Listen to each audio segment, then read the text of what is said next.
Hey YouTubers, it's Charlie. So following up on the big Deathstroke announcement, Deathstroke the Terminator coming to the DC movies, gonna face off against Batman in the solo film and be in Justice League. So there are a couple big actors that I feel could pull off the role, so let's just break it down. If you hadn't heard before, then you've heard it now. Joe Manganiello is like the current leading rumor for Deathstroke for the Slade Wilson character. He's part of that pantheon of bankable A-list actors that you can put in roles like that and will guarantee a certain number of asses in seats. But if you're going to be in a Batman movie or even a Justice League movie, that's not as big a concern. You just want like a really strong character that could potentially go into a solo franchise. Deathstroke, technically not a villain in the grand scheme of things. You hear that term honor amongst thieves. He's one of the few that actually lives by that code. Like, he has a very strong code of honor, but he's an assassin for hire. So even if you haven't read comics, if you saw Suicide Squad, that was kind of in the Deadshot character. But the difference between Deadshot and Deathstroke, I think we can all agree, is that Deathstroke is a big upgrade in terms of abilities,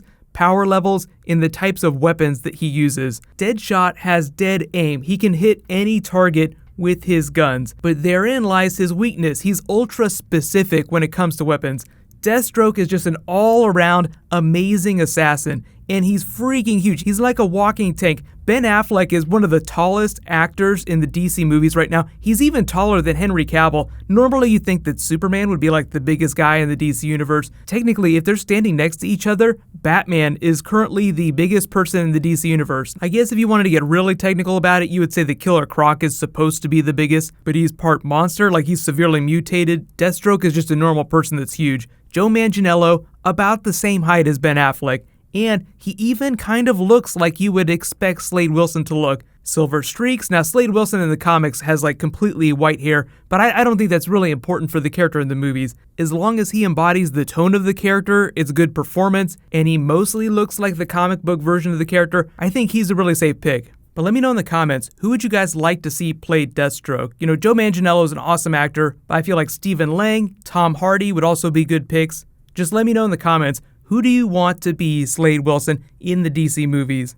But what I'm expecting from him in Justice League, because it's going to be something of a very small presence. He's not going to be a much bigger character till later movies. So I think it's going to be a very Boba Fett type appearance where he doesn't take the mask off. Maybe you see him take someone down in a really badass way, like maybe some sort of end tag when he kills a less desirable character. You don't want to make the character too unlikable. So most of the people that Deathstroke winds up killing are killers themselves. I think that was also part of the Deadshot character in Suicide Squad. Most of the people he was hired to kill were also very bad people. But if you're starting to think about the Teen Titans comics, the way his children work into eventual stories, I don't know if they're going to go right there because they just did Deadshot with his little girl and they try not to replicate stories too much. So even though the idea of regret, remorse, redemption are all very important for the Deathstroke character, I think they're going to have to work up to that. But you can see a situation whereby Amanda Waller would blackmail Deathstroke into taking a contract by holding one of his children or part of his family or somebody he feels really loyal to, like Billy Wintergreen. They even did that in the Deathstroke Rebirth comic,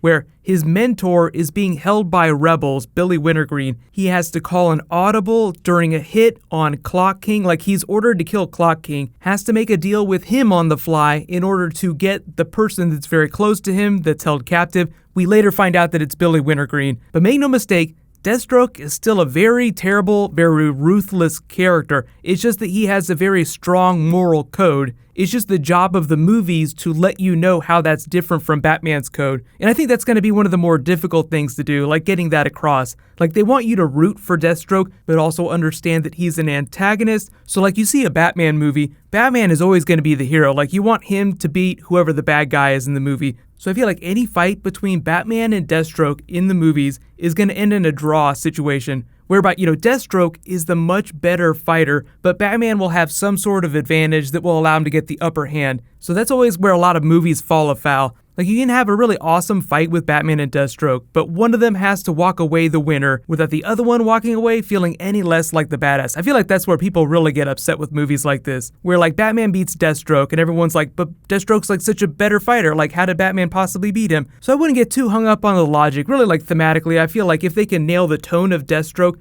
they'll be fine in Justice League, and that'll give them time to do something really badass with the character in the Batman movie. And you have to remember that Jeff Johns is co-writing it with Ben Affleck, so you know it's going to be a badass story. And here's a theory. I feel like if the Batman movie comes off really well, they'll let Geoff Johns solo write the Green Lantern Corps movie, because Geoff Johns co-wrote Wonder Woman, he's co-writing the Batman movie, so the next big step would be for him to write a DC movie just by himself. And what better movie for him to fix than the Green Lantern Corps? After the terrible Green Lantern 2011 film, they really need a big win for those characters. And I feel like that's what Geoff Johns does. Like, he takes characters that nobody cares about or haven't thought about in a long time and makes them cool again. But who knows how it's going to go down. And you have to remember that he's kind of like the Kevin Feige of DC now. So I have a feeling that even if he doesn't get to solo write a movie by himself, he will continue to co-write some of the really big films. So you can walk away feeling safe about that. If you're going to trust in anybody at DC, trust in Geoff Johns. But if you guys didn't know, there's a new round of the giveaway. All you have to do to enter is be a subscriber and leave a comment on this video. It's just a $20 Amazon gift card.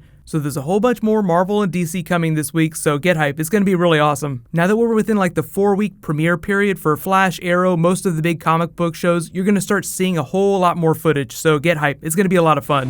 While you guys wait for that to post, you can click here to watch that Deathstroke teaser again, and you can click here for the Justice League trailer. Thank you so much for watching, everybody. Let's high five. I'll see you guys tonight.